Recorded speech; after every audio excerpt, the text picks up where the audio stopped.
Olá, pessoal, e sejam muito bem-vindos. É hora de darmos o pontapé inicial em mais uma exploração profunda. E, devo confessar que o tema de hoje é um dos meus favoritos absolutos. Ah, o meu também. Com certeza. Sim.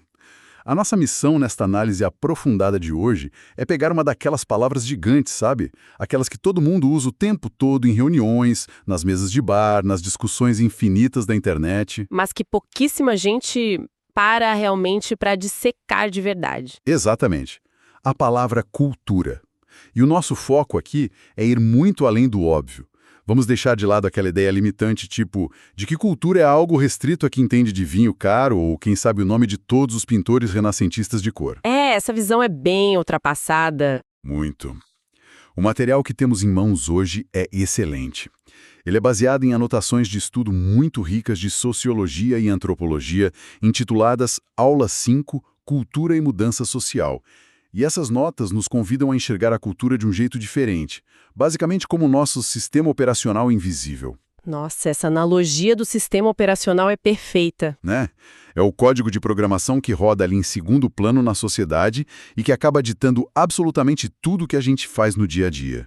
E é um código de programação brutalmente eficiente, vale dizer. Porque, logo de cara, o que essas anotações de estudo estabelecem de forma muito clara é que a cultura nunca foi um mero acessório da humanidade. Não é um luxo, né? De jeito nenhum. Não é um luxo que o ser humano inventou depois que já estava com a barriga cheia e seguro dentro de uma caverna com uma fogueira. Pelo contrário, a cultura foi e continua sendo a nossa principal ferramenta de sobrevivência. Ferramenta de sobrevivência.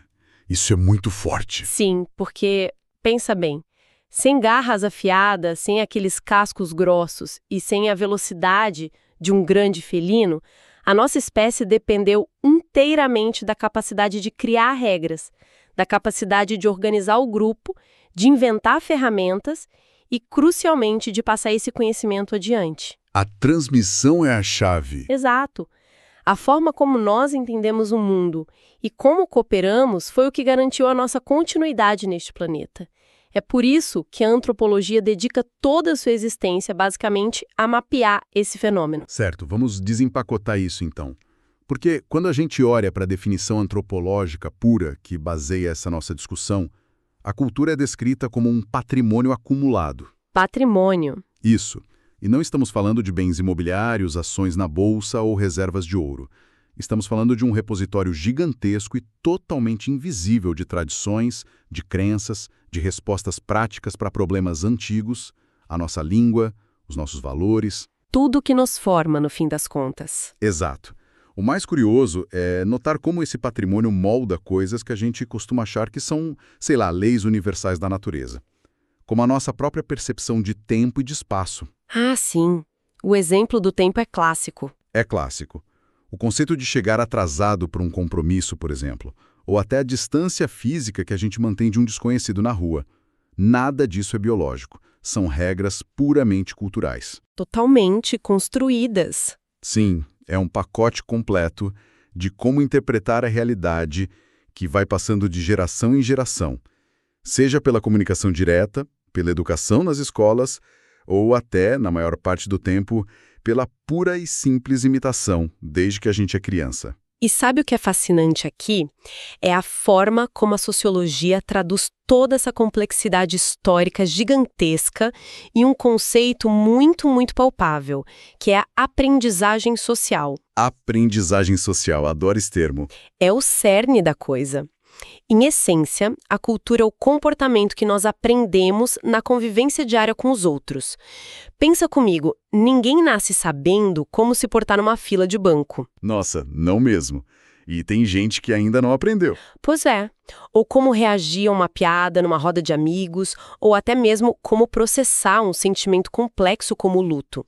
Nós absorvemos essas regras do jogo apenas observando a nossa comunidade. É a imitação constante. Sim.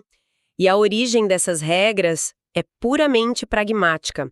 Diante da necessidade de resolver problemas práticos do dia a dia, como dividir a comida caçada, como se abrigar do frio intenso ou como mediar um conflito territorial entre vizinhos, Os grupos humanos foram, aos poucos, criando costumes. Soluções que deram certo. Isso. Aquela solução que funcionou bem ontem é repetida hoje. E se ela for repetida por tempo suficiente, adivinha? Ela se solidifica. Vira uma tradição, depois vira uma lei e acaba formando uma estrutura social imensa e super organizada. É quase como se cada interação humana minúscula no nosso dia a dia fosse uma gota de cimento ajudando a manter esse prédio inteiro de pé. Uma ótima imagem visual para isso. Mas olha, isso levanta um ponto de atenção muito sério que o nosso material de base de hoje não deixa passar em branco. Se a cultura é apenas esse conjunto de soluções práticas que um grupo muito específico desenvolveu para lidar com a sua própria realidade, então cai por terra qualquer ideia de hierarquia. Completamente. Esse é um ponto crucial. Fica muito claro nas notas de estudo que não existe uma cultura superior e outra inferior. Não existe um jeito certo, ou evoluído, ou mais civilizado de viver, em oposição a um jeito errado ou primitivo. Não, o que existem são apenas diferenças estruturais. Diferenças estruturais criadas por necessidades completamente diferentes. O grande problema é que, na prática, no dia a dia, a gente sabe que o cérebro humano tem uma dificuldade colossal de aceitar que o diferente não é uma ameaça à própria existência. Sem dúvida. E esse é talvez o grande desafio histórico do convívio humano. O termo técnico que mapeia essa nossa dificuldade e que é dissecado de forma brilhante na nossa exploração de hoje é o etnocentrismo. Etnocentrismo, palavra pesada. Sim, e muito presente. Basicamente, o etnocentrismo é aquele reflexo quase automático e muitas vezes inconsciente de usar a nossa própria cultura como se ela fosse a fita métrica universal para julgar o resto do mundo todo. É medir o outro com a própria régua. Exatamente. É a armadilha ilusória de achar que, só porque eu cresci comendo com garfo e faca, quem come com as mãos é de alguma forma menos sofisticado ou sem modos. Ignorando toda a complexidade por trás disso, né? Sim, ignorando completamente que aquele outro grupo desenvolveu todo um protocolo riquíssimo de higiene e de conexão direta com o alimento que faz total sentido dentro daquele ecossistema específico. E o perigo real do etnocentrismo não para só nesse estranhamento inicial, né? Não, de forma alguma. Ele é a via expressa para coisas muito piores. É o caminho para o preconceito, para a xenofobia, para a discriminação institucionalizada. É quando a coisa fica feia. Porque quando a gente perde a capacidade de entender que o outro também construiu uma lógica totalmente válida de sobrevivência baseada na sua própria história, a empatia simplesmente desaparece.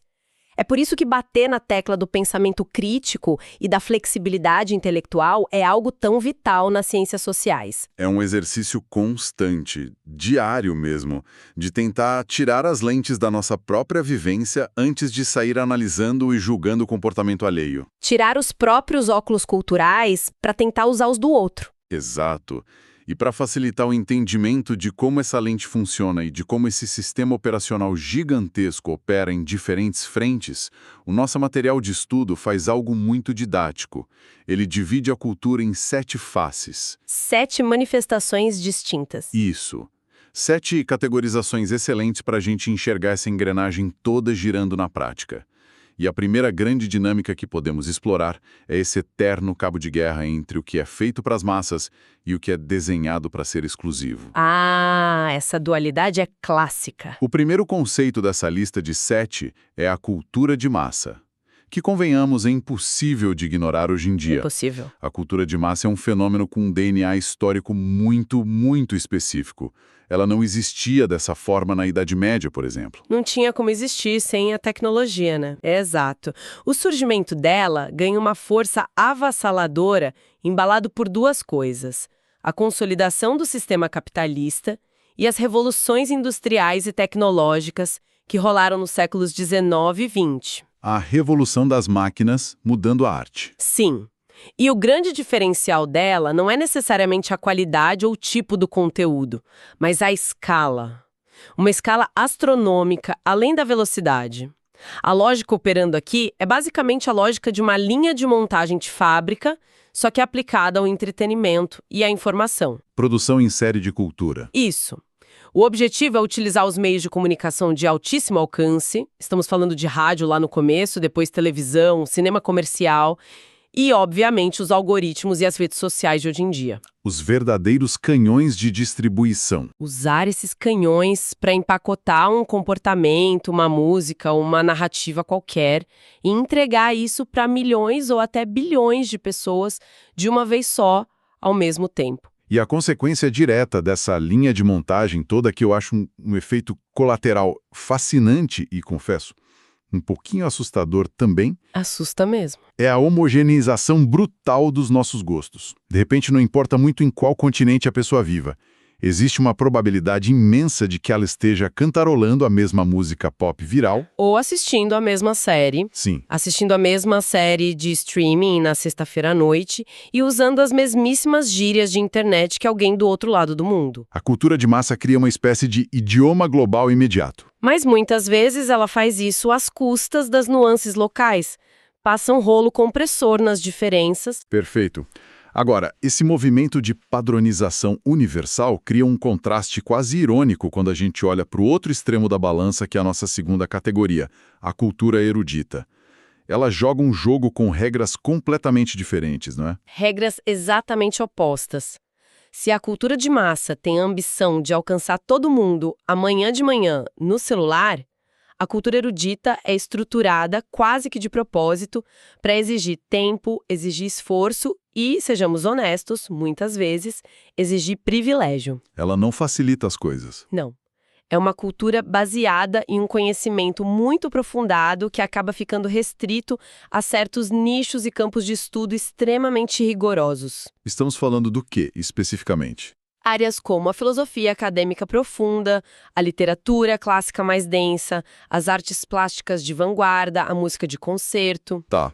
E o que define essas áreas? A questão central da cultura erudita é a barreira de entrada que ela impõe. Ela não foi desenhada para ser digerida em um videozinho de 30 segundos rolando a tela. Para você entender uma ópera do século XVIII de forma plena ou uma pintura expressionista, a pessoa geralmente precisa de um letramento cultural prévio enorme.